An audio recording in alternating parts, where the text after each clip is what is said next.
Hi, this is Robert Clinky-Beard with the Commercial Landscaper Podcast. We're going to take 20 minutes to deliver some amazing content from accomplished leaders and business owners to provide you with some value to scale your business and to become a better leader and push yourself out of your comfort zone. We encourage you to like and share with everyone to spread our messages. I'm super excited to announce our new partnership with Weathermatic. For most landscape companies, irrigation is an untapped gold mine for growth and profit, but labor and process problems stand in the way. So Weathermatic has created a partnership to package mobile technology and software with proven business solutions to tackle the perennial irrigation challenges and take your operations to a whole new level. I encourage you to reach out to Weathermatic and learn more. Cheers, everyone.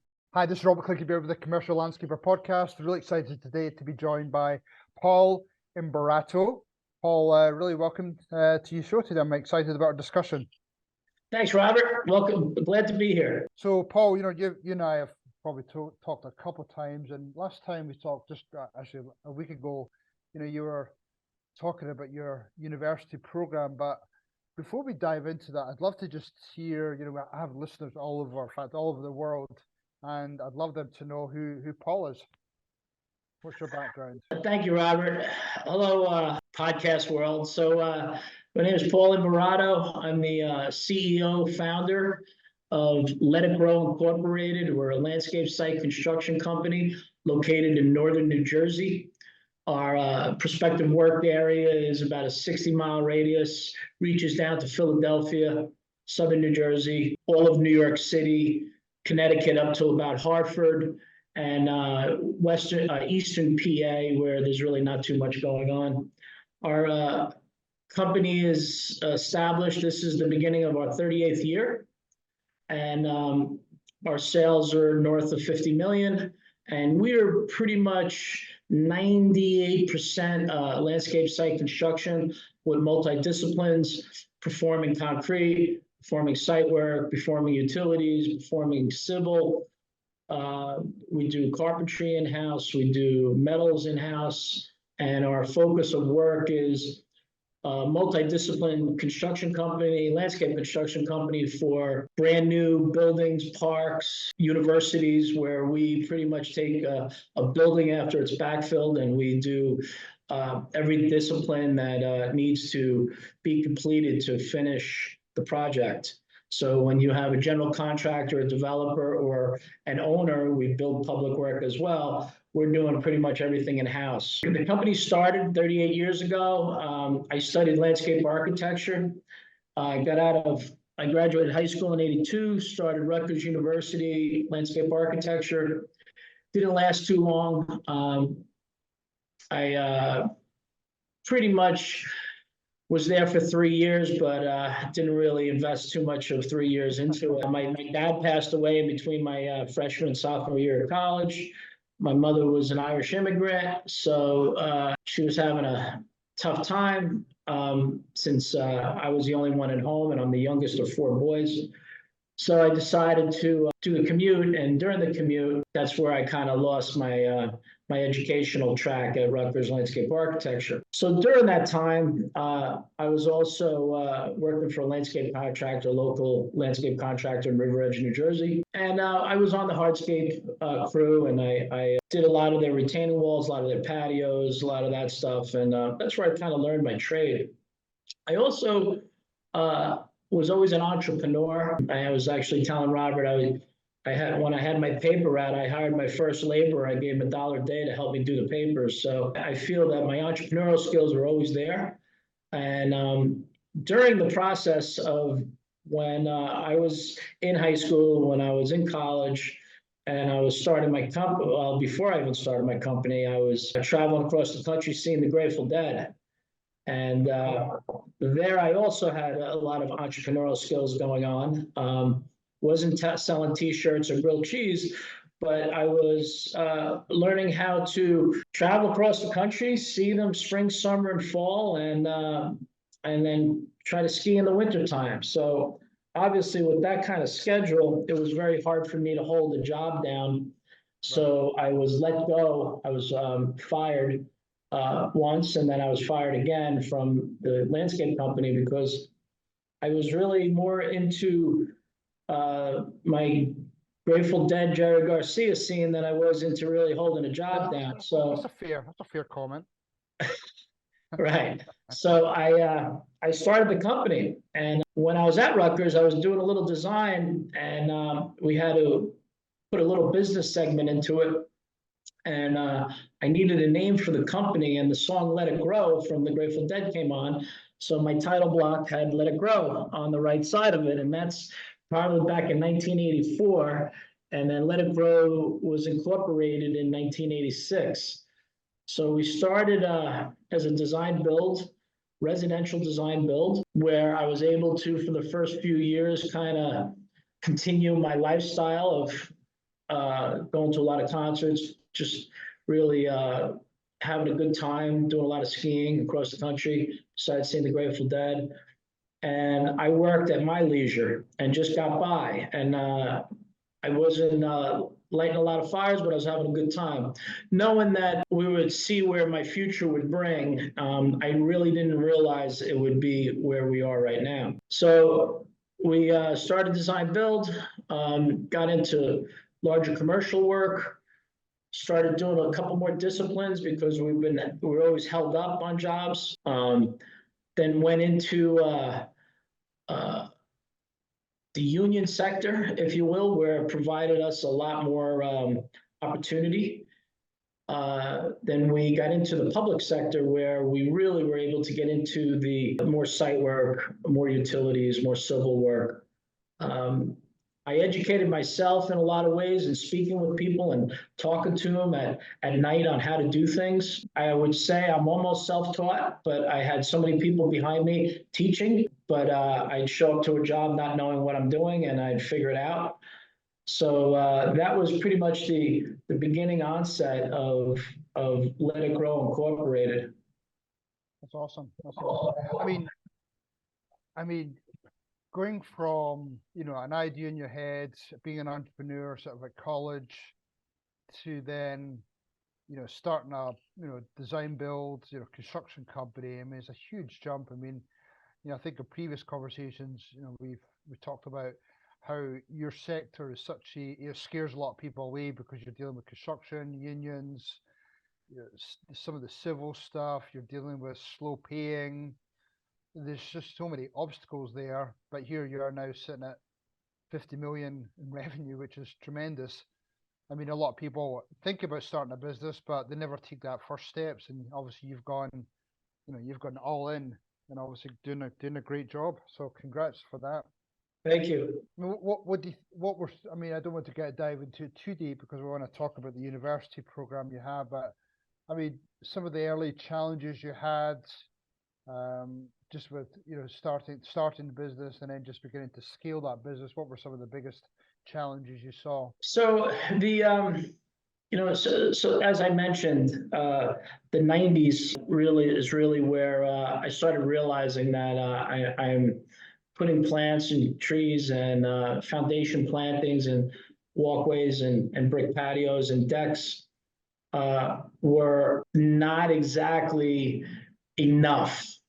So the challenges that were affected, we started bidding the public and prevailing wage work, and paying people triple of what their hourly rate was a huge challenge. Getting into union work, where we're a non-union company, and we were able to hire union trades when we did union projects. It was very difficult to adjust, where you're paying someone back in the 90s, early 2000s, maybe $20 an hour, and then his scale is $45 an hour plus a $20 benefit package. So that labor is costing you 3 times, and then a laborer can't jump on a machine. You have to have an operator. They can't touch any metals, so on and so forth. So that was very challenging and very broad, but that really got us into a whole different perspective. I am a very scheduled individual when it comes to construction projects. So it was very hard for me to, as a landscape contractor, to come onto a job and they tell us it's not ready. I show up a week before to look at it, and they're like, yeah, we'll have it ready. And then I show up with a crew with 20 guys and it's still not ready. So then I started telling the general contractors and the developers, and yeah, we could do curbs and sidewalks and all that stuff. And next thing you know, we're doing curbs and sidewalks and patios and all that. So Typical entrepreneur. yeah, so See it was. opportunity. But the unions were a very interesting group. The prevailing wage was a very interesting group. As we scaled and we got bigger, the municipal work was about 50% of our work, which in fact, the retainage was only down to 2%, and they were paying in 20 to 30 days public work, municipals, counties, stuff like that. Where the general contractors and the developers that we were working, it was more of a 10% retainage in 60 days. So things really haven't changed in that sector too much, except we're financially sound. But I remember chasing money every single Thursday to make payroll on a Friday. And back then, I was still running around and operating equipment when I can and doing what I was doing. As we grew, and when I talk about growing, we planted every tree where the New York Giants and the Jets play at the Meadowlands Sports Complex. We did Red Bull Stadium, all the concrete around Red Bull Stadium. We did 2 parking garages at Yankee Stadium. And that was in 2008, 2009. And so these are pretty scaled projects.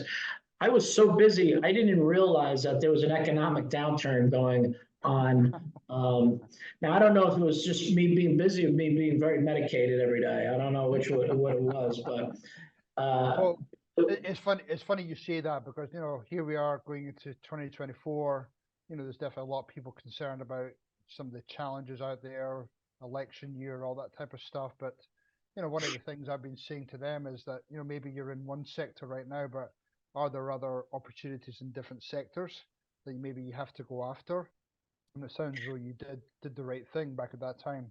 Yeah, so that's a great question. So basically, I steered the company's direction, and as I mentioned, I'm the CEO founder. So I'm the president of a company who's a 31-year-old dynamic individual. He just finished his first year as his first year as president, and he's a civil engineer with a construction management degree from Columbia University, his master's, and he's been with me since he's an intern at Fairleigh Dickinson University. So he's been here well over, I think, 11 or 12 years already. And I handpicked him to be my successor, and I have children as well. And I gave him an opportunity, but I get to steer him in the right direction. And we just got back into public bidding last September.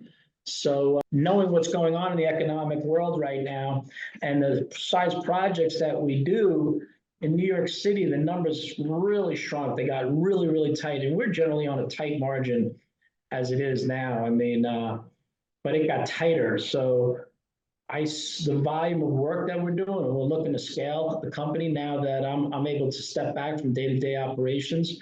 We're looking for $100 million in construction in multiple cities in the next 5 years, 6 years. So we're back in public work, and actually next Monday we'll be starting a $6 million park in Garfield, New Jersey, where we left 20% on the table. And where generally when you bid public work and you leave money on the table, you're like, uh-oh, what do we leave out? And then we aggressively went after it because we needed that $5 million revenue up until May. We'll probably be shooting anywhere from $800,000, $900,000 a month for the next 5 months, and then it'll scale off in June. So we specifically went after this project. It's in between our office and our one of our facilities in Clifton, New Jersey. So we've built work in that town before. We know the people, so we went after it, and we left money on the table, but we knew we were going in very, very tight and very aggressive.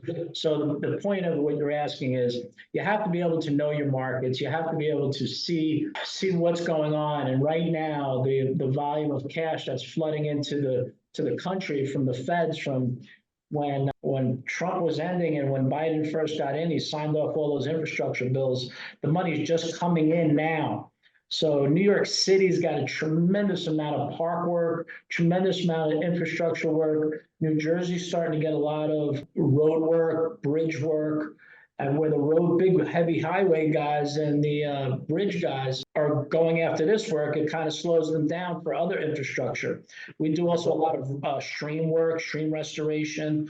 We do sanitary work. So, we're able to diversify into that aspect. We're not just concentrating on putting plants and irrigation in the ground. So when I say we're a landscape construction company, people get a little, well, your name's Let It Grow. And then I have to tell the story that Let It Grow is actually a Grateful Dead song, and it doesn't have anything to do with the type of valuable work that we do. And it's great that, obviously you're steering your company through this and just seeing what opportunities are there.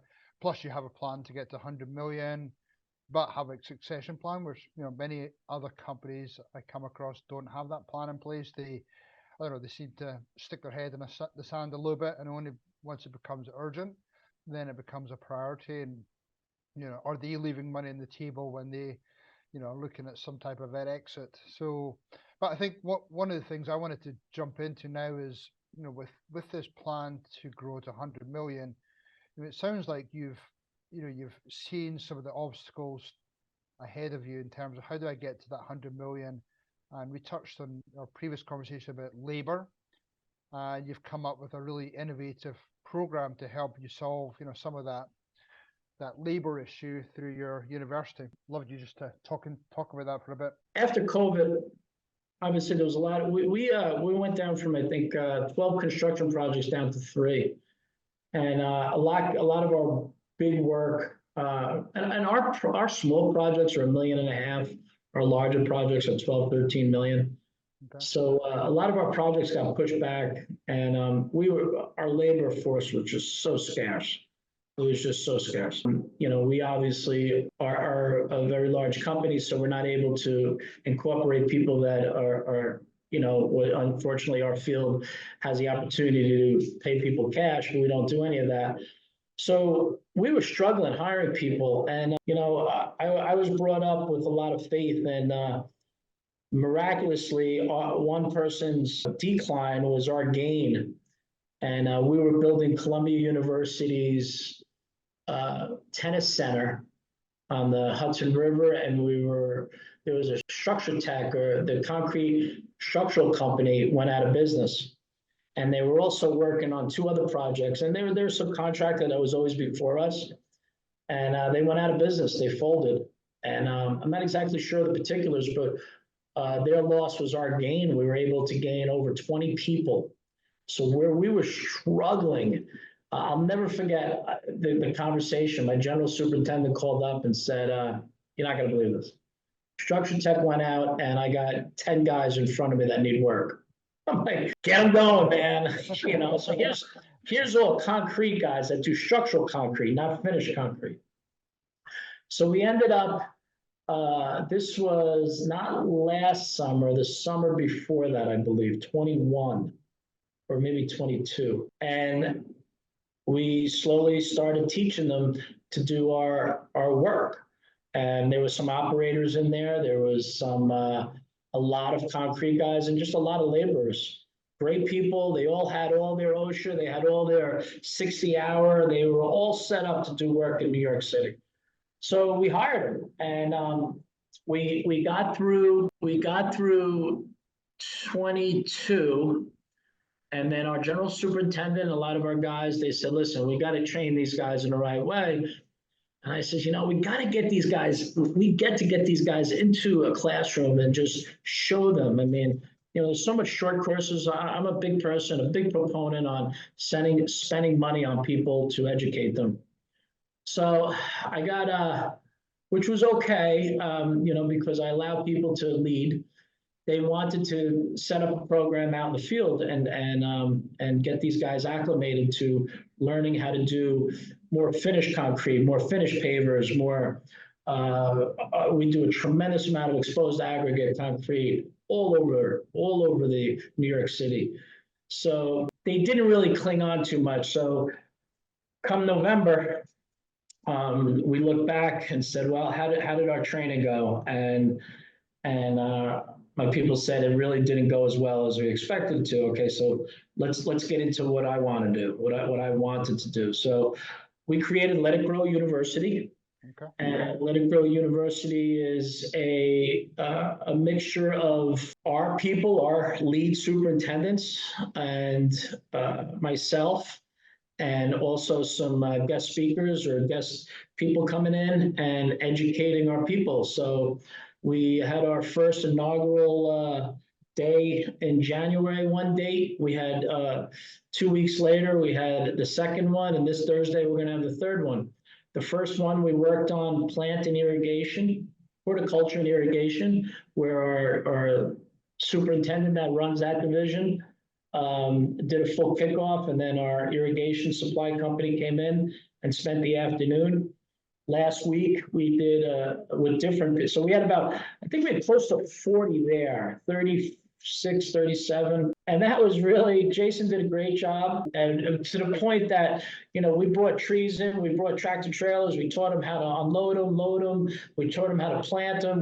We irrigated areas, all mock-ups, like 40, 50 yards of soil, dumping triaxles, and just teaching these guys how to do all this. And we had some of those masons and the structure tech guys on, because it's very important to be multi-diversified when you have your labor forces. Because if you need 10 guys for a 50, 60-yard concrete pour, I don't care if they just plant. They know how to run a wheelbarrow. They know how to street concrete. And then last week, we had more of a select crew. We had about 22 people. And most of these guys are Spanish. So we do it bilingual. We did elevations. We taught people how to use surveys, lasers. We have a GPS system, which we really didn't get too involved with just yet. That's going to be a later class. But we got into plan reading, how to use a scale ruler, how to look at a set of plans, how to set up a job, how to look at things differently. So one of our lead superintendents did that.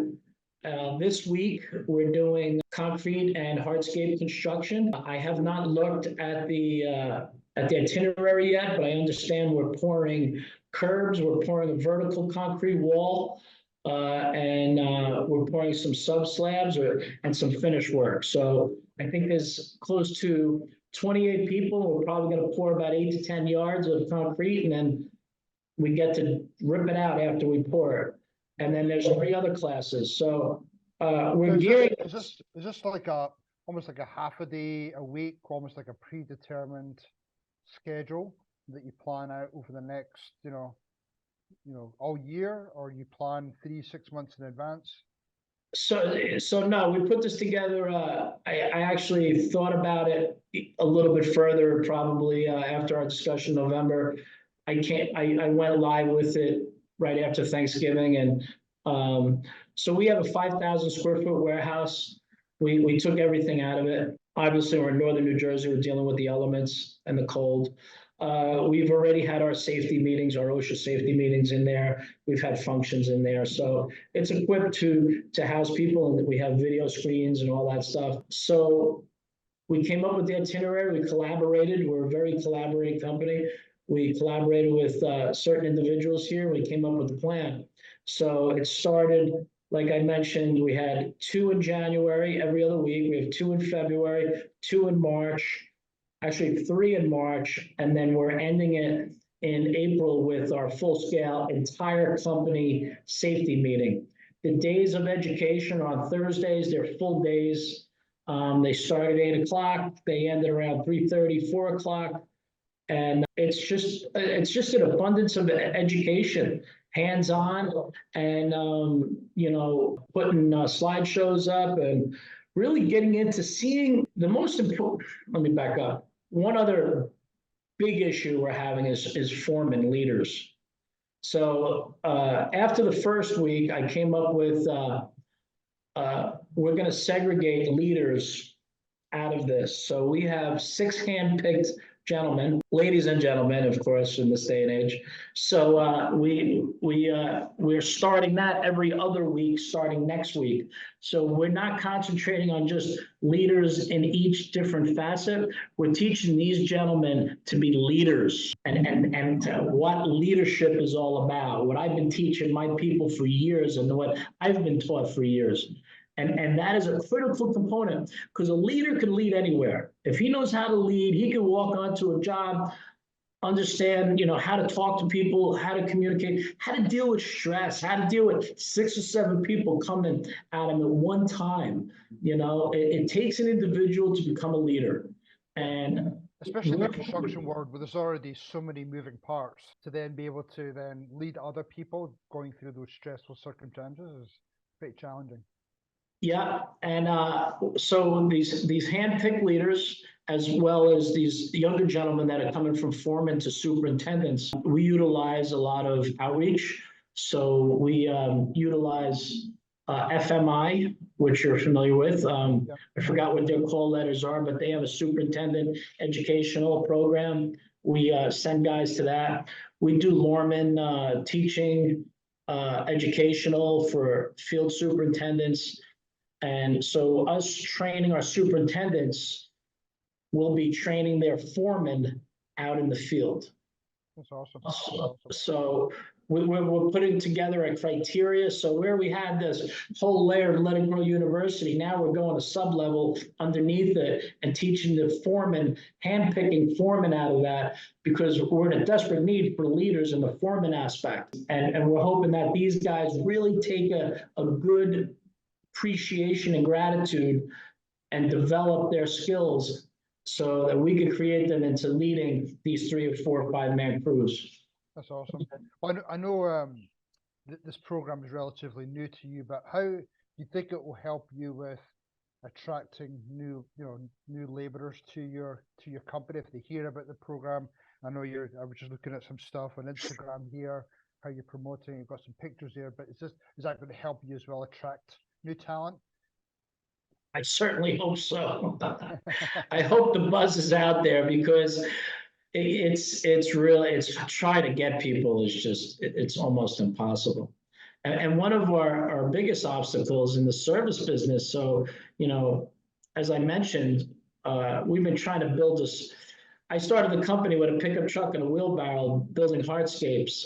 I never really cut lawns or service properties, that's probably a better way of saying it, until probably my 5th year in business when my best friend lost his job and all he knew how to do was cut grass. So I said, all right, let's get it. And I just at that same time, everybody's asking me, why don't you cut lawns?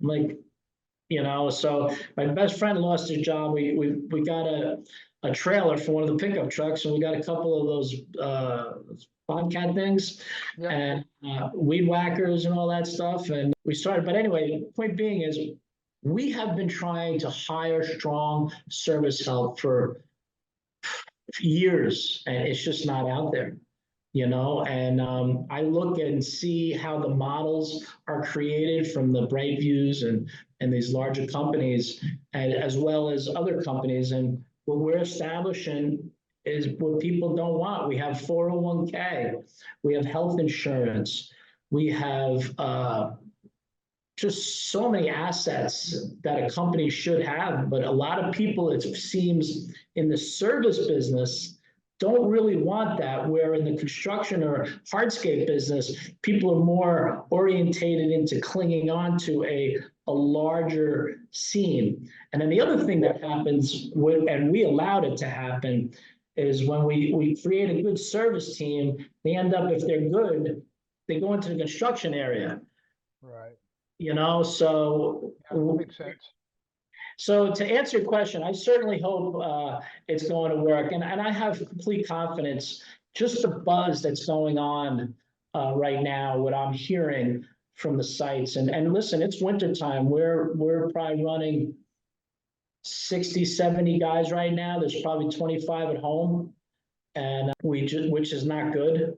And we actually have a couple side projects at some of the principals' homes, and we're just going to keep people busy right now. That's what we have to do until. Bottom line, you're taking care of your employees, and they'll appreciate that. They'll stay with you. but they'll also refer people into your company as well, which definitely helps. But yeah, on my podcast a while back, I have a good friend who has a plumbing company at Phoenix, and he created his own internal university, and that allowed him to bring in 15, 20 plus new plumbers every quarter, and is because of that his company scaled dramatically. So I That's the think plan. the university program, taking care of your employees, giving them good benefits. I mean, also these are all great recipes to help you scale your company. So You need nice job, them. Paul. And we're filming everything, so we're gonna edit the film, the education into so when we do onboarding. So every employee here has to have an OSHA card, a 30-hour OSHA. And if they work in New York City, they need another card. I forgot what the name of it is, but you need at least 50 hours. So generally, most of our employees have that. So part of that onboarding, we're going to edit and our filming of the university and create that space as well. So, yeah, I mean, listen, I'm ready. I'm pumped. I'm really pumped. My guys are doing a great job. That's exciting. Well, Paul, I know we're finishing up in time here, but if somebody wants to reach out to you to just find out more about either your company or your university program or something else, what's the best way for them to connect with you? Well, our Instagram is Let It Grow 1986. And Robert, I shared the last two Instagrams. We put out 2 posts a week. Projects we're working on right now is Disney's headquarters in New York City. We're starting that park. You guys should follow that park. And we're building Icon State. We got a lot going on, so much. But my email address is Imbarrato@letitgrow.com. And one thing that I've always appreciated and had gratitude for is the people that were much older than me that took the time out to educate me. I was on phone calls for mason contractors till 10 or 11 o'clock at night, figuring out how to do footings and rebar. And I give that education back. I've had a lot of employees that left and went on their own, and we were feeding them 30, 40% of the work that they were getting. So I have gratitude all in full circles, each and every day for people. So please, I welcome any type of calls and education and, anything that needs to be. And I'm always looking to learn each and every day. Awesome, Paul. I know you're a busy guy, but really do appreciate your time today. I appreciate you sharing everything about your company and the university program you've created. I wish you the best of luck with that. Thank you. And, we'll take things from there. So, Paul, thank you again. Have a great day. Thank you, Robert. Great seeing you. Thank you, guys. Hopefully that was pure, dead brilliant for you today, and you got some great takeaways for your business or your leadership role. This is Robert Clickybeard. We'd love to get you and your friends to join us in our future journey. So please subscribe to our various podcast channels or visit thecommerciallandscaper.com or wilson360.com. Love you to join you there. We have our new 360 Plus community program we'd love you to sign up for. It's on the far right-hand side of our website. Thanks again for our partner, Weathermatic, and I encourage you to reach out to them. Have a pure, dead, brilliant day. Cheers, everyone.